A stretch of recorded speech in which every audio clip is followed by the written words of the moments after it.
bersedia. Salam kepada Bapak Guru. Assalamualaikum warahmatullahi wabarakatuh. Bapak absen terlebih dahulu ya. Ahmad Farhan hadir. Anjani Sakinah.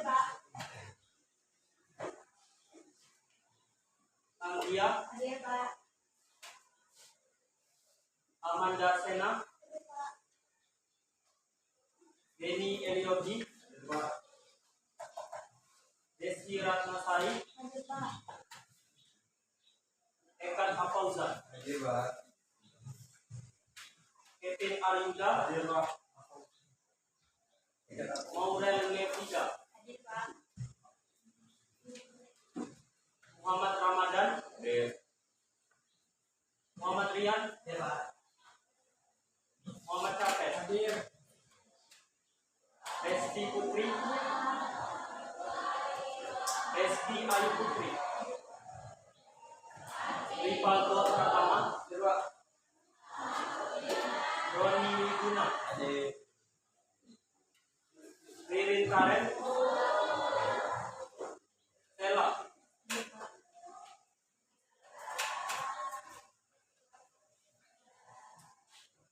Nifer Gibra. Sri Lestari.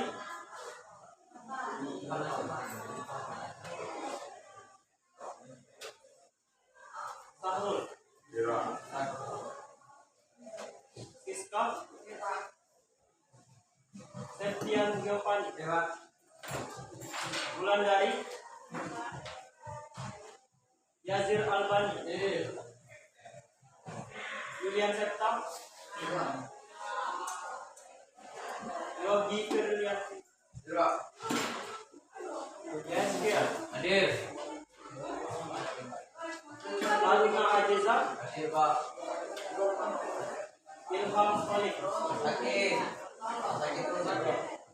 Hadir, Pak. Sakit dari sini tuh. Ada dua orang ya, Sri Lestari sama Ilham Solik.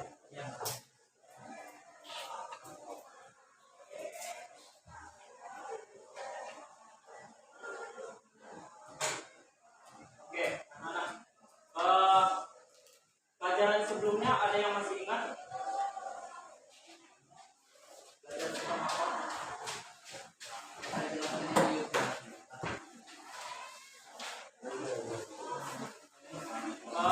Ada yang tahu tentang jas merah nggak? Apa itu jas merah? Kepanjangan dari jas merah.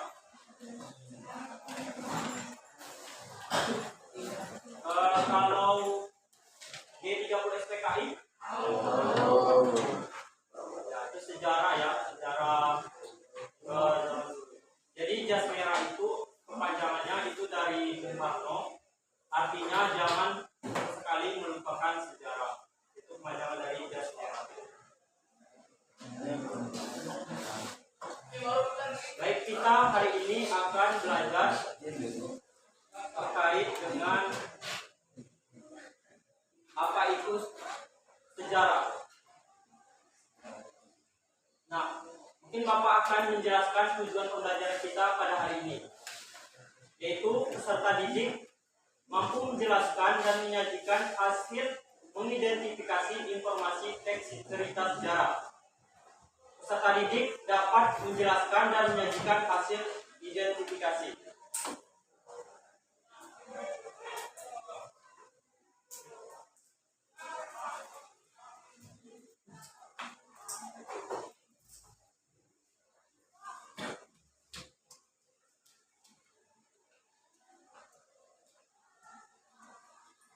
Sampai di sini ada yang ingin ditanyakan?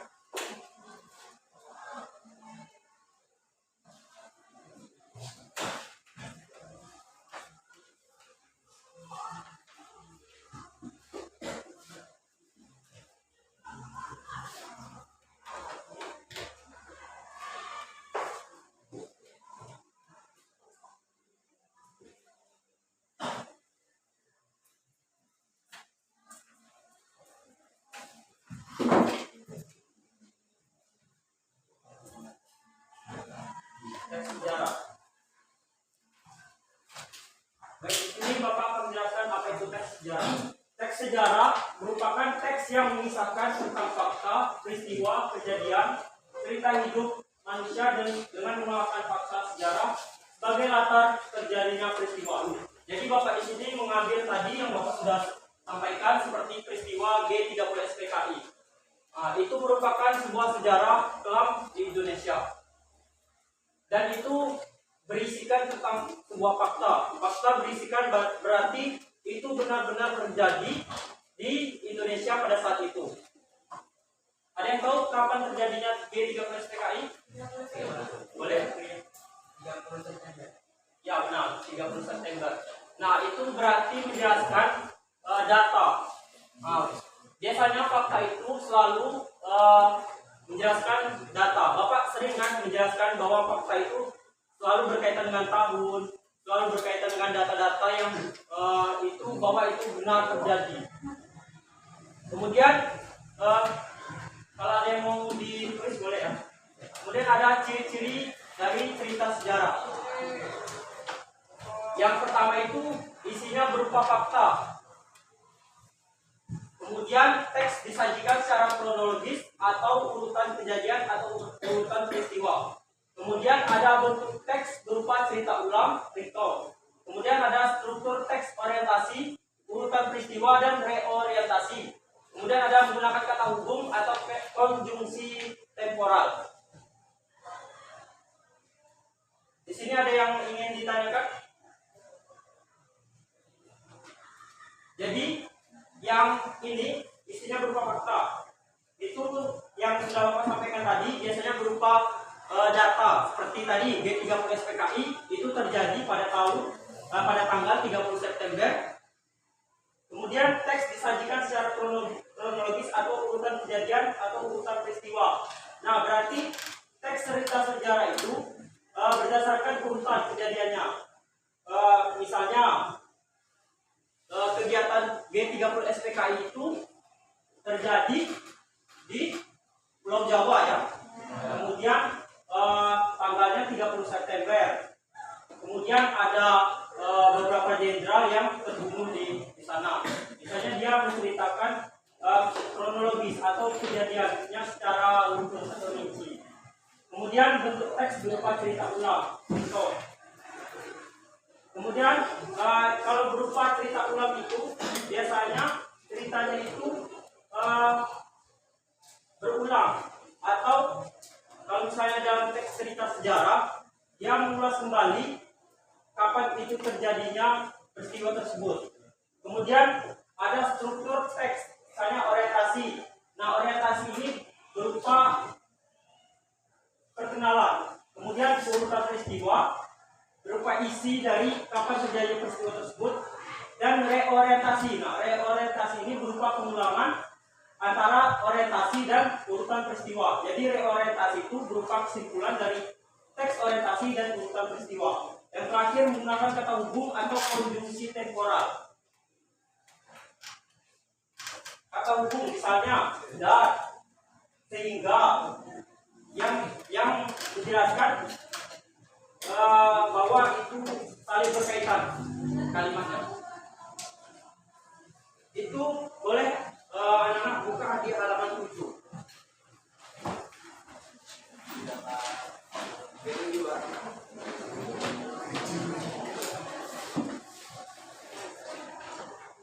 Ya. Kemudian ada jenis teks cerita sejarah. Di dalam jenis teks cerita sejarah ini ada berupa fiksi, yaitu cerita sejarah yang tidak nyata dan imajinatif. Meskipun demikian, jalan ceritanya disusun berdasarkan kisah dari dunia nyata dan disajikan berdasarkan sudut pandang pribadi pengarang. Banyak novel sejarah yang mengungkap fakta sejarah tentang suatu peristiwa. Teks cerita sejarah fiksi dapat berupa novel, cerpen, naskah drama, dan legenda. Nah, jadi apa perbedaan dari teks cerita sejarah fiksi itu? Dia bisa berupa sebuah novel, cerpen, naskah drama, dan legenda. Dan itu bisa bukan berdasarkan sebuah fakta. Kemudian ada teks cerita sejarah non fiksi, yaitu cerita sejarah yang benar-benar pernah terjadi atau atau nyata. Nah, teks cerita sejarah dapat berupa biografi, autobiografi, catatan sejarah maupun cerita perjalanan. Nah, ada yang tahu biografi nggak? Pernah biografi nggak? Ada yang bisa tahu, Pak. Ya. Biografi itu misalnya cerita perjalanan presiden kita siapa Prabowo, atau biografi terkait dengan cerita sejarah Soekarno. Biasanya dia menjelaskan di mana dia pernah sekolah, dia menempuh pendidikan di mana saja, kemudian dia pernah menjadi presiden pertama Republik Indonesia. Itu teks biografi. Sedangkan teks autobiografi itu seseorang yang menuliskan tentang ceritanya sendiri. Nah, biasanya itu misalnya kalian ingin menuliskan cerita hidup kalian. Biasanya ini autobiografi itu terdapat di buku catatan kecil yang biasa teman-teman bawa. Misalnya hari ini saya sangat senang karena makan MBG dengan lauk yang enak gitu. Atau sedangkan biografi itu orang lain yang menceritakan kehidupan orang itu. Misalnya saya ingin menulis sosok Gibran. Misalnya Gibran ini menjadi presiden ke-10 misalnya kan. Amin gitu kan. Nah, saya ingin menulis kisah sosok Gibran ini. Itu perbedaan biografi dan autobiografi. Nah, kalau autobiografi ini Gibran sendiri yang menulis kisah hidupnya. Itu ya. Nah, kalau catatan sejarah seperti tadi G30 SPKI biasanya mencatat hal-hal yang pernah terjadi maupun cerita perjalanan. Sudah paham apa itu fiksi dan non fiksi ya? Fiksi ini tidak begitu nyata, sedangkan non fiksi itu benar-benar terjadi atau nyata. Itu saja kalau mudah untuk mengingatnya. Kemudian ada struktur teks cerita sejarah. Nah, tadi Bapak sudah jelaskan bahwa struktur teks cerita sejarah itu ada 3. Yang pertama ada orientasi, kemudian ada urutan peristiwa, yang terakhir ada reorientasi. Yang dimana orientasi itu adalah pengenalan. Orientasi merupakan bagian tahap pengenalan atau peristiwa dan seterusnya. Berisi pengenalan tentang tokoh atau topik yang dipisahkan secara umum. Penulis akan memperkenalkan nama tokoh, tempat tanggal lahir, latar belakang keluarga, dan riwayat pendidikannya. Dapat pula pengantar atas peristiwa yang akan disampaikan. Jadi, bagian orientasi itu bagian pengenalan. Kalau misalnya di novel itu kan, ada yang suka baca novel nggak? Nah, biasanya di dalam novel itu, dia tidak langsung ke konflik kan, biasanya dia mengenali tokoh ini dulu. Siapa aja yang ada di dalam toko. Baru nanti dia di tengah-tengah buku biasanya baru ada munculnya konflik. Dan itu juga urutan teks cerita sejarah. Kemudian ada urutan peristiwa yang saling berkaitan. Urutan peristiwa atau rangkaian kejadian yang saling berkaitan merupakan bagian dari rekaman peristiwa atau kejadian yang terjadi. Tahap ini biasanya disampaikan dalam bentuk urutan kronologis.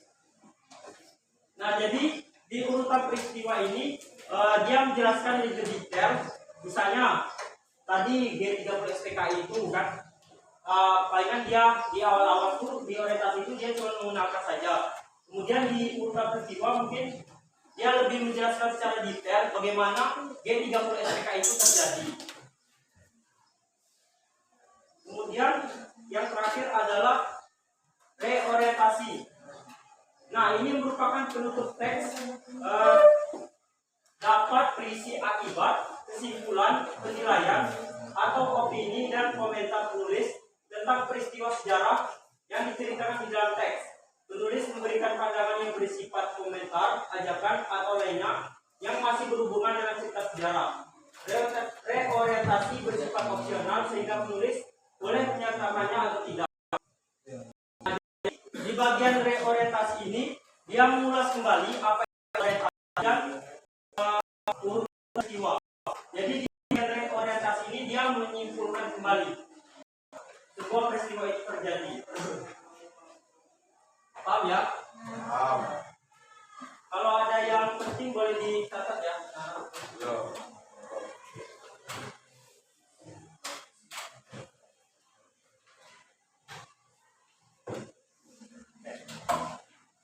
Sebelum Bapak lanjutkan, mungkin Bapak bakal ini dulu ya, ice breaking ya, biar kalian semangat lagi. Kalau misalnya Bapak pagi itu sekali, kalau siang itu 2 kali, kalau sore itu 3 kali, kalau malam itu enggak tahu ya. Oke, siap. Pagi, sore, siang, malam. Ada yang enggak fokus? Oke, sekali lagi. Pagi. Pagi sekali. Sore. Siang. Sore. Malam. Sekali lagi ya. Siang. Sore. Malam. Sekali lagi ya. Pagi. Sore. Siang. Malam. Sekali lagi ya. Fokus ya, kalau malam nggak usah tepuk tangan. Malam. Sore. Siang. Pagi. Malam.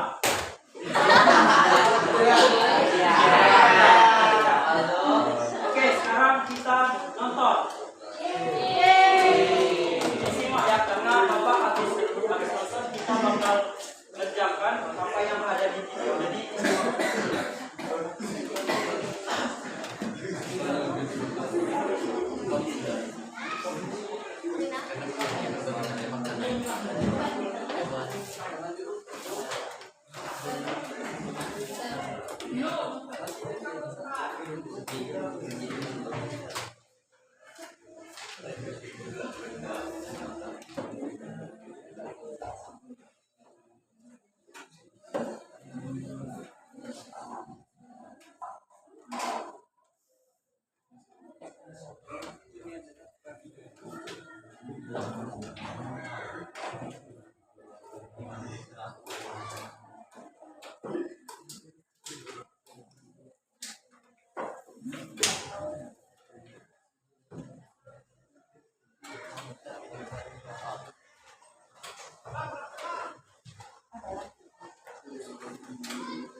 sebelum itu buka dulu halaman 2 ya, halaman 2. Ini video tentang Herman Yohannes.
saja ya, 5 kelompok. Jadi boleh dihitung dari sebelah kanan di atas sampai 5. 4,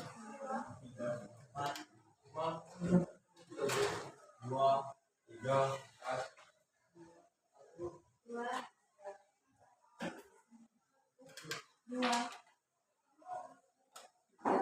4, 5, 1.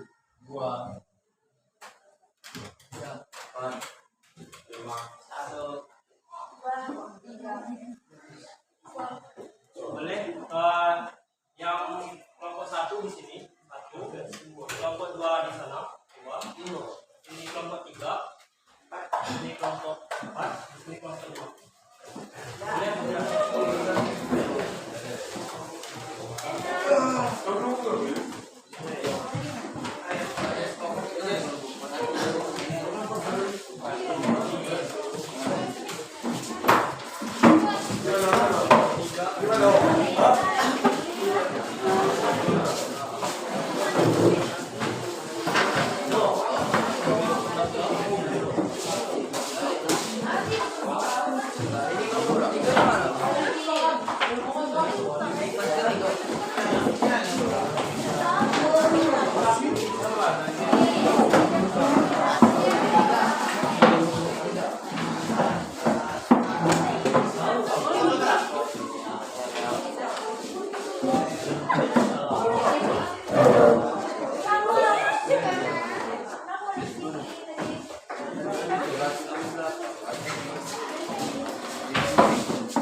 jadi kerjakan ya.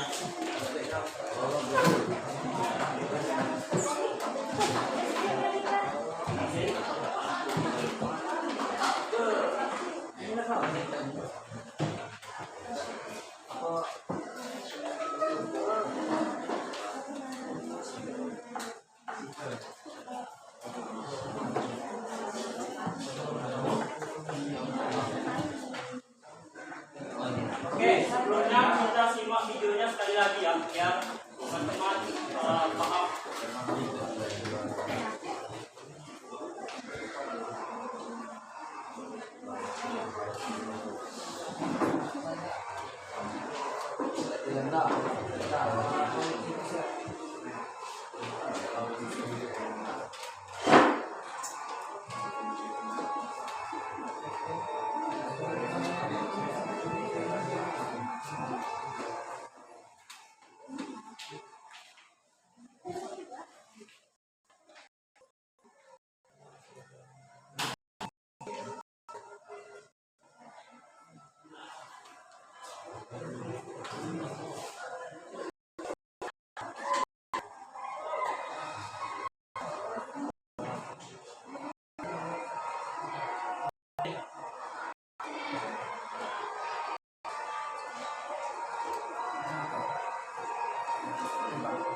Ya.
Bapak kasih waktu 20 menit ya. Sampai jam 9.04.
Pak, Citra itu sejenis apa?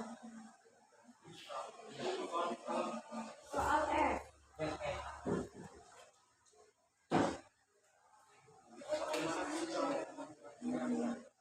Citra itu apa, Pak? Itu kayak prestasi. Akan dengar kan? Prestasi atau apa yang pernah dilakukan di bidang.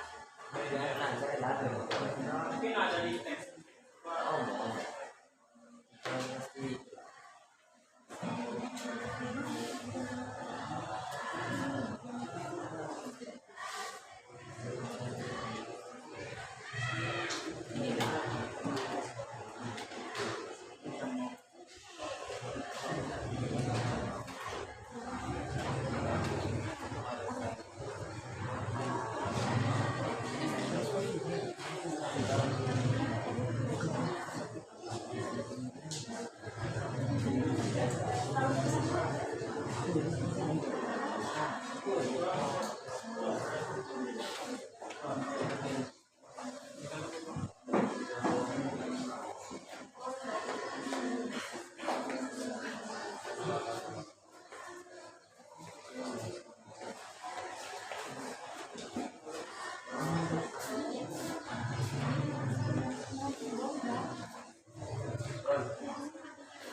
Yang nggak paham boleh ditanyakan.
Tinggal dimotivasi. Dia ada yang untuk Banyak. Bisa ini.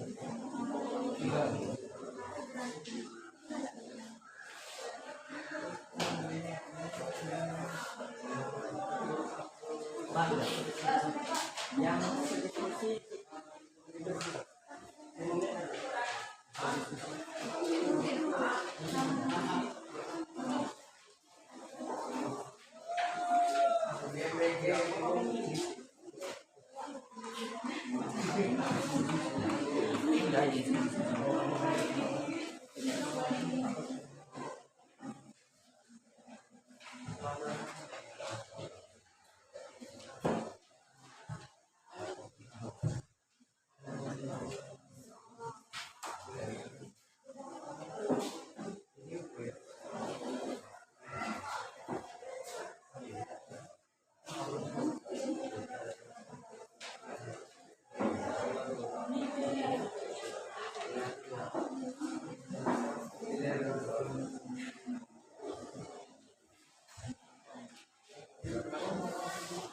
Oke,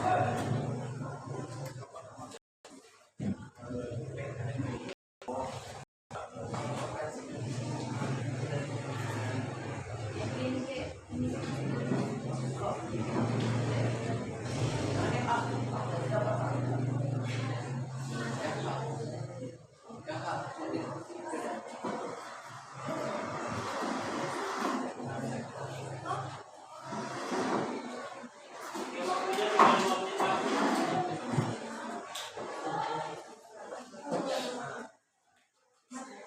menit lagi. Cara mulai mantap.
Bapak minta waktu beristirahat. Nanti bapak kalian ganti pas kasih aja.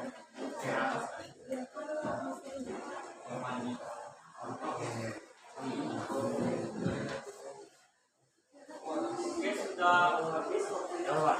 Yang sudah selesai siapa? Ada yang mau presentasi?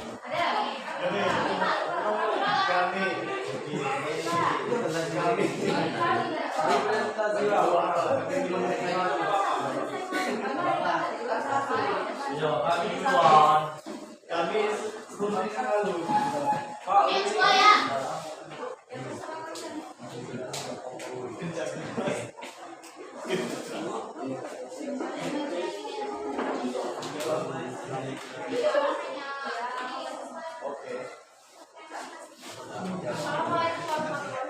Waalaikumsalam warahmatullahi wabarakatuh.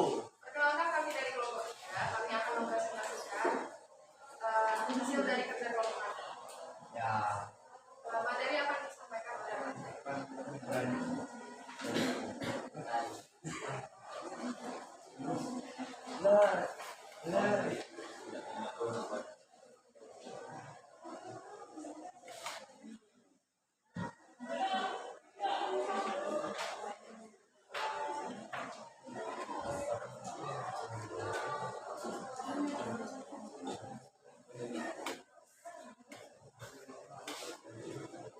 Baiklah teman-teman, saya akan membacakan materi tentang Herman Johannes.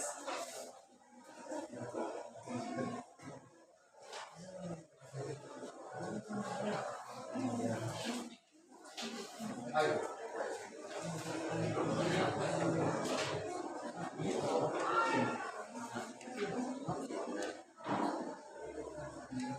Herman Johannes, masa muda, peran dan kisah. Herman Johannes adalah pria kelahiran di Rotterdam, Nusa Tenggara Timur, 28 Mei 1912. Sebagai seorang pendidik dan ilmuwan. Tahun 1961, Herman pernah menjabat sebagai rektor Universitas Gajah Mada hingga 1966. Kemudian ia menjabat sebagai koordinator perguruan tinggi Properti pada 1966 hingga 1979. Selain itu, Herman juga aktif di bidang politik. Ia pernah menjadi anggota Dewan Pertimbangan Argo (DPA) RI tahun 1968 hingga 1978. Tidak hanya itu, Herman juga pernah menjadi peracik bom semasa agresi militer Belanda 1 dan 2. Herman Johannes menempuh pendidikan sekolah dasar dan menengah di Kupang, Makassar dan Jakarta Utara. Berkat prestasinya selama di AMS tingkat SMA. yang mendapat beasiswa untuk bekerja di Technical School THS atau di teknik Bandung, namun kuliahnya tidak dapat diselesaikan tepat waktu itu Jepang pernah menduduki Indonesia sehingga THS dan beberapa perguruan tinggi lainnya tutup. Tahun 1946 Herman baru berhasil mendapatkan gelar insinyur.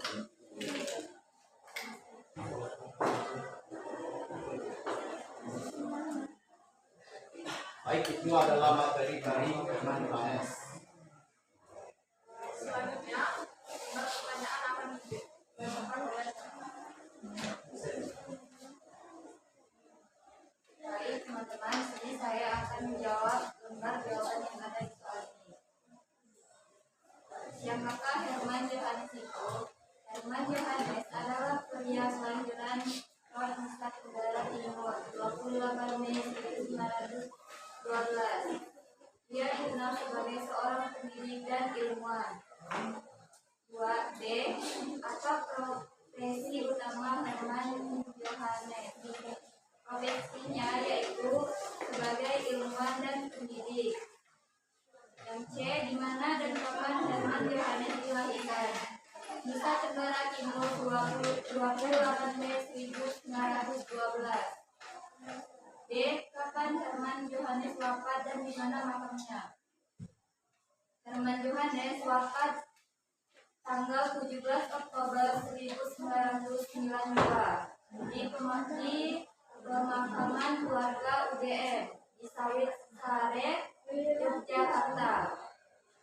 E. Sejak kapan Herman Johannes berkecimpung di dunia militer? Pada tanggal Desember 1948. F. Bagaimanakah kiprah Herman Johannes di bidang militer? Sebagai ahli teknik dalam perang gerilya dan menciptakan senjata dan peralatan militer sederhana.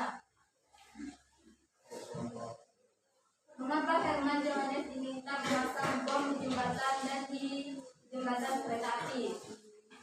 Karena Herman menguasai teori jembatan saat bersekolah di THS Bandung, sehingga dianggap dapat membantu pasukannya resimen mengebom jembatan.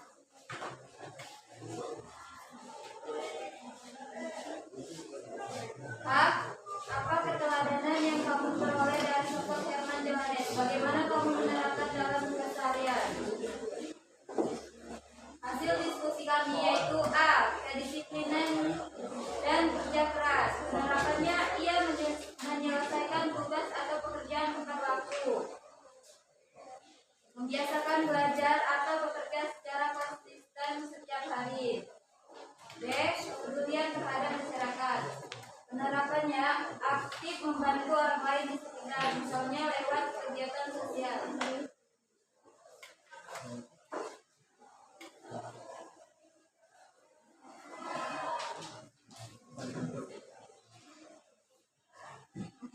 Buatlah narasi yang menarik dan kreatif sesuai hasil mengidentifikasi informasi teks cerita sejarah yang telah kamu lakukan.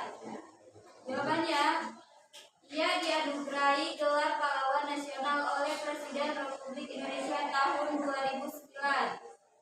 Adapun pada tahun 1958 ia mendapat penghargaan berupa Bintang Gerilya dari Pemerintah Republik Indonesia. Terima kasih. Itu saja presentasi dari kelompok kami. Jika ada yang ingin bertanya, silakan. Kalau misalnya ada yang mau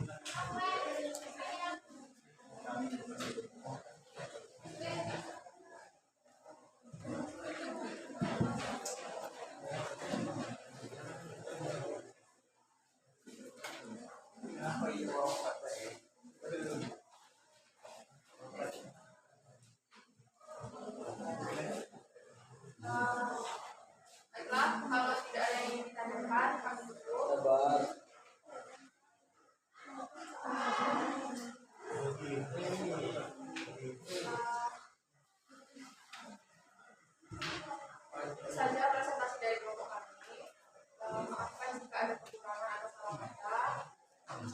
Terima kasih. Wassalamualaikum warahmatullahi wabarakatuh.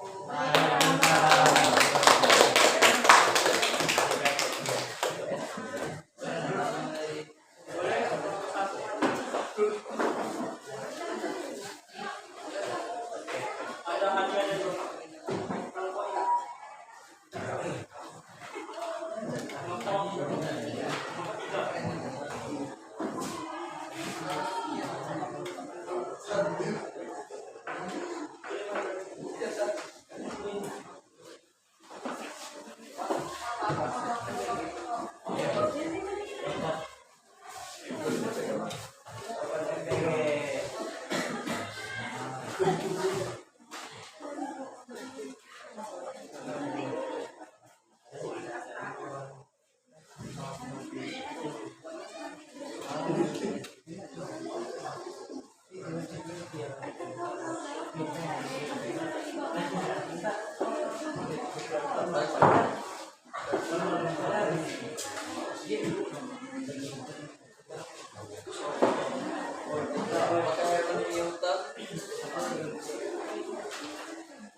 yang mau maju lagi.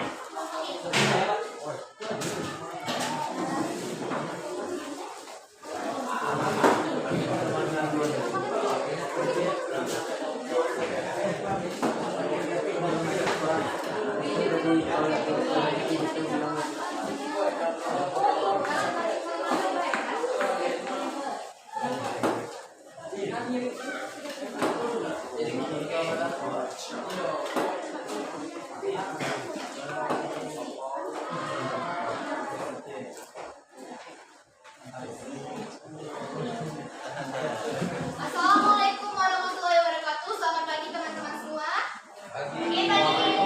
Baiklah, kami dari kelompok 1.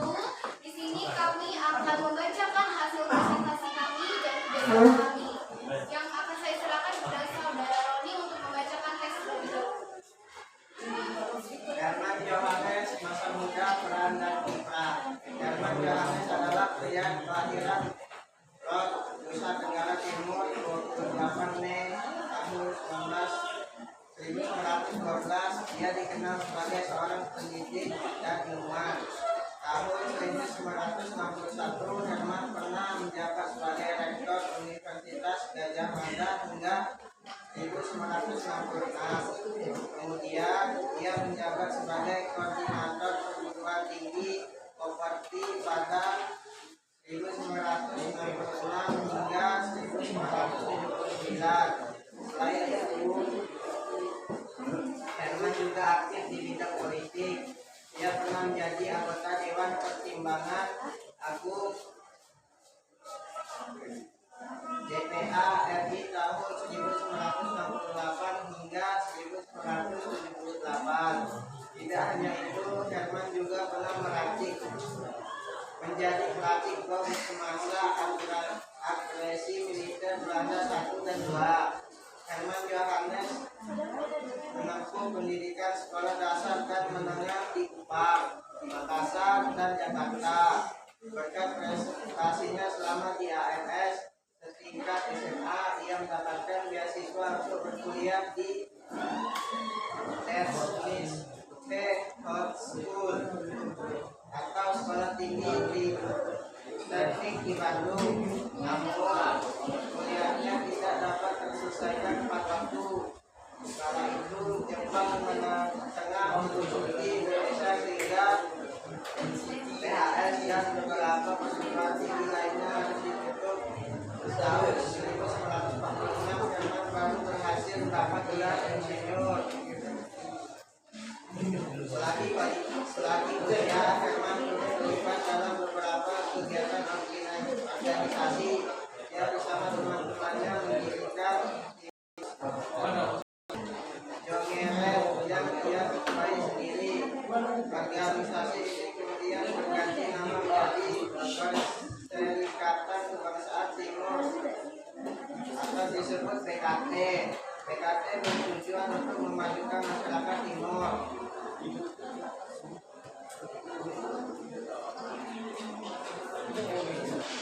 Tanggal 4 November 1946, Herman menerima surat pemerintah yang ditandatangani Kapten Kavaleri Soemarno. Isinya adalah Herman dimintai untuk melapor ke markas tinggi tentara di Yogyakarta. Ternyata Herman dimintai untuk membangun laboratorium persenjataan bagi TNI. Saat itu pemerintah Indonesia sedang mengalami krisis persenjataan. Herman menerima dengan satu syarat: apabila laboratorium sudah berfungsi, maka penanganannya dilanjutkan oleh orang lain. Herman Johannes mengatakan bahwa dirinya ingin melanjutkan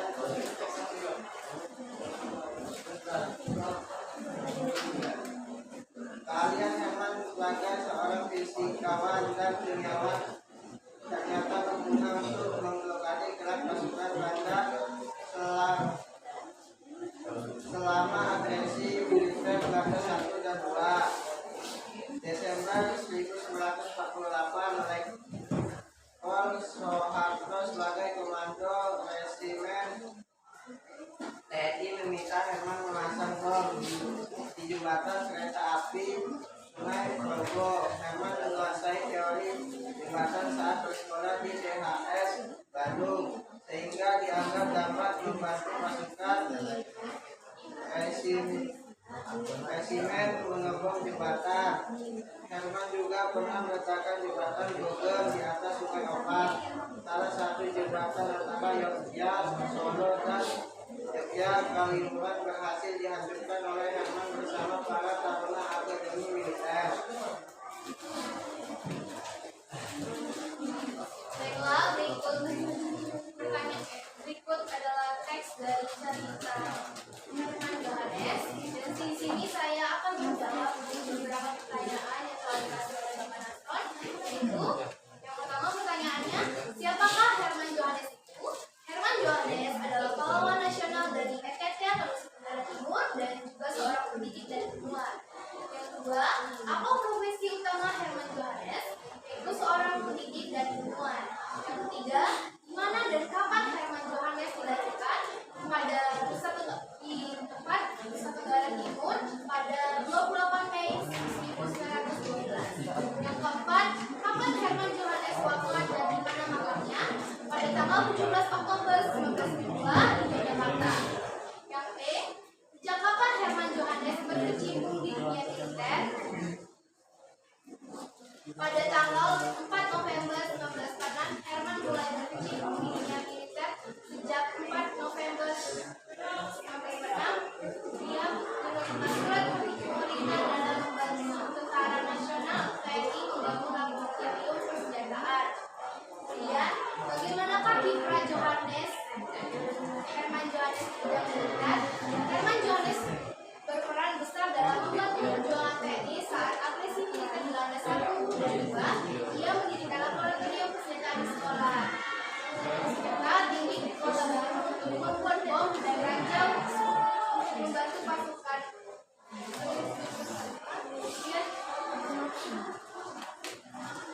Dia juga turun langsung dalam pembuatan dan pemasangan bahan peledak. Kemudian, mengapa Herman Johannes diminta memasang bom di jembatan kereta api? Herman Johannes diminta memasang bom di jembatan dan sel kereta api untuk menghambat pergerakan pasukan Belanda dan memutus jalur logistik musuh selama agresi militer Belanda. Kemudian, apa keteladanan yang kamu peroleh dari sosok Herman Johannes? Bagaimana kamu menerapkannya dalam keseharian? Yaitu, keteladanan yang diperoleh dari sosok Herman Johannes berkah adalah yang pertama, cinta tanah air dan rela berkorban. Yang beliau menggunakan keahliannya di bidang ilmu pengetahuan untuk membantu perjuangan bangsa, bukan untuk kepentingan pribadi. Kemudian, tekun dan disiplin dalam belajar. Sejak muda ia rajin menuntut ilmu hingga menjadi ilmuwan dan direktur Universitas Utama Gajah Mada. Kemudian, sifat yang harus diteladani yaitu sederhana dan tetap rendah hati. Kemudian, narasi yang menarik dan kreatif sesuai hasil identifikasi informasi sejarah yang telah dipelajari adalah itu yang pertama, Herman Johannes adalah pahlawan asal NTT yang berjuang dengan ilmu dan teladan.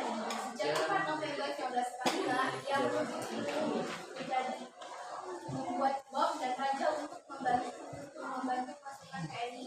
Selain itu juga ia dikenal dari rektor Universitas Gajah Mada yang sederhana, cerdas, dan ciptaan tanah air. Kemudian namanya diabadikan di berbagai tempat, diantaranya menjadi nama jalan penghubung KPN dengan Jalan Solo dan Jalan Jenderal Sudirman di Jepang, dan nama penghargaan bagi karya utama penelitian bidang ilmu dan teknologi Herman Johannes Harvard yang diprakarsai dengan keluarga uji teknik Universitas Gajah Mada. Sekian presentasi dari kelompok kami. Jika ada salah kata maaf, mohon dimaafkan. Terima kasih. Wassalamualaikum warahmatullahi wabarakatuh. Waalaikumsalam warahmatullahi wabarakatuh.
Mungkin Bapak akan menjelaskan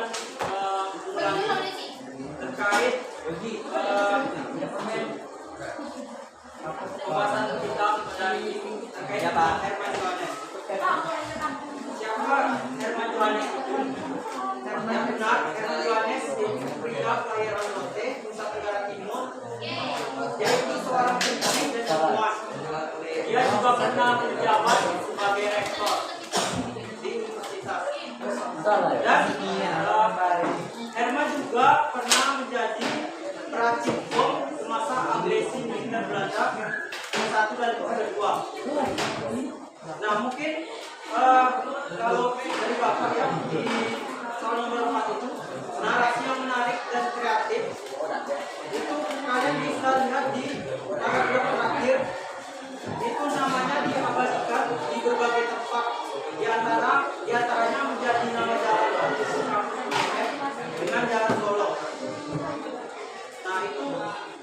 narasi kreatif. Kemudian ada lagi di bagian di paragraf ke 6 yang terakhir ya. Di bagian Herman menguasai teori jembatan saat bersekolah di THS Bandung sehingga dianggap dapat membantu pasukan resimen 22 mengebom jembatan. Nah, dia di situ sosok Herman ini dia bisa menguasai teori jembatan sehingga dia bisa bersekolah di THS Bandung. Nah, itu termasuk narasi kreatif. Tenang, hadiah Bapak masih ada. Mungkin Bapak ganti dengan kuis ya. Oke, Pak. Boleh. Nanti yang juara dapat hadiah lagi.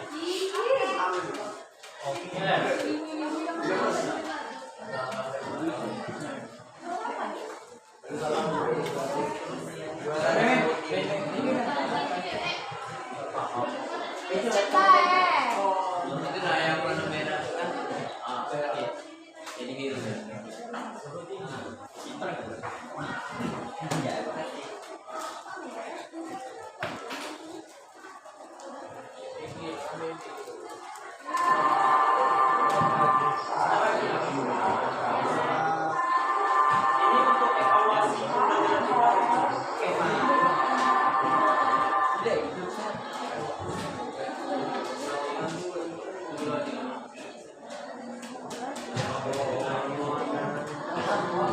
boleh anak-anak buka di Google atau scan. Siapa yang kemarin? Iya. Scan atau buka di Chrome.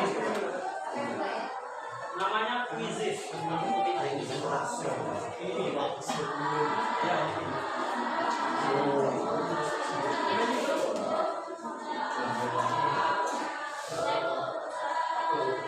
Oke, baru satu orang. Pak, boleh Pak juga kelihatan di HP-mu? Kalau nggak bisa scan lewat Google aja ya, My Quizzes, kodenya 14.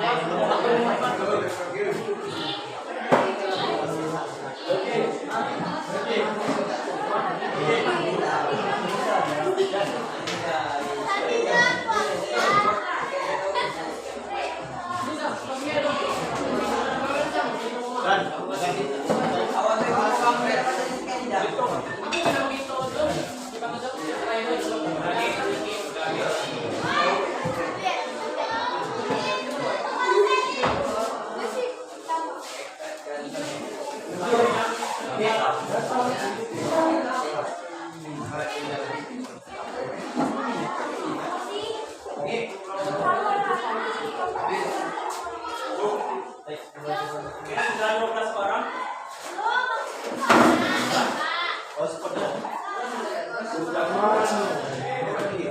Oke, nanti juara 1, 2, 3 dapat hadiah ya. Ya Pak.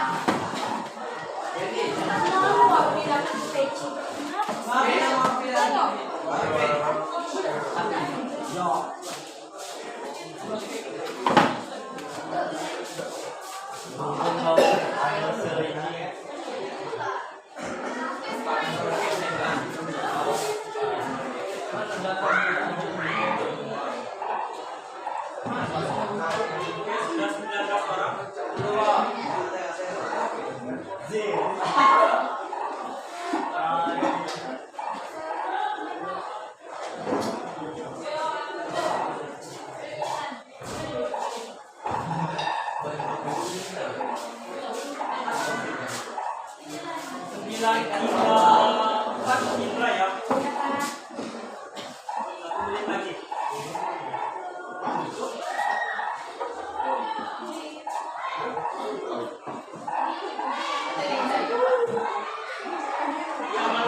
Benar lagi.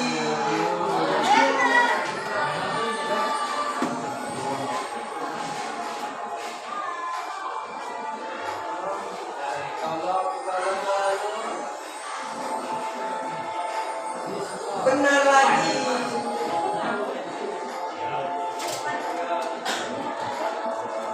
Ada yang benar cepat.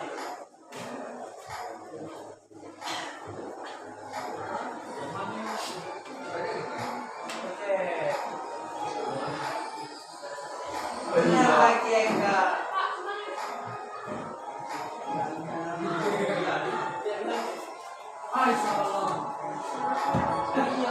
Benar lagi enggak, benar semua.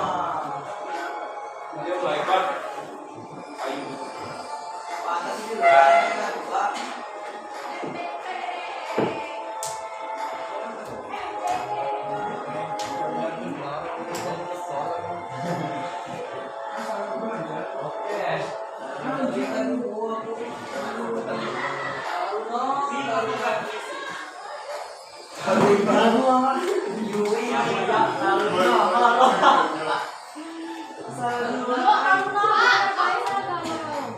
Ini masih ada yang belum isi. Ya Pak, gimana kita lalu? Apa ya Pak? Semuanya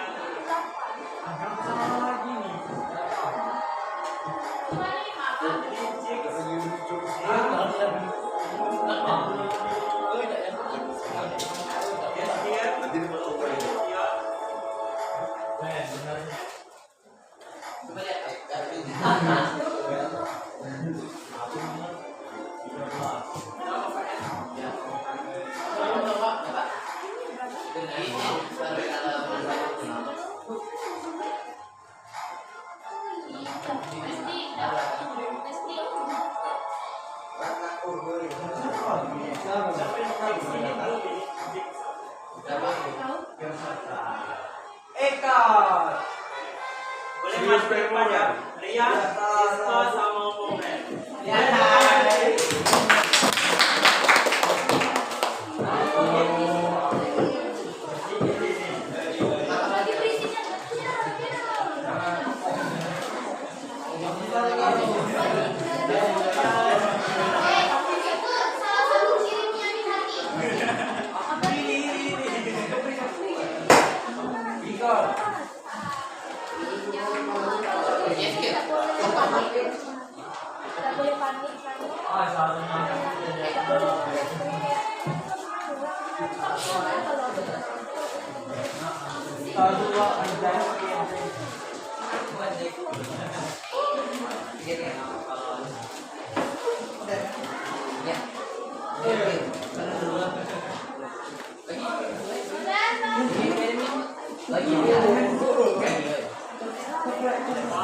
Tapi itu hasil evaluasi kita pada hari ini. Dan dari hasil evaluasi 75% benar semua. Berarti Bapak sedikit berhasil mengajar kalian pada hari ini.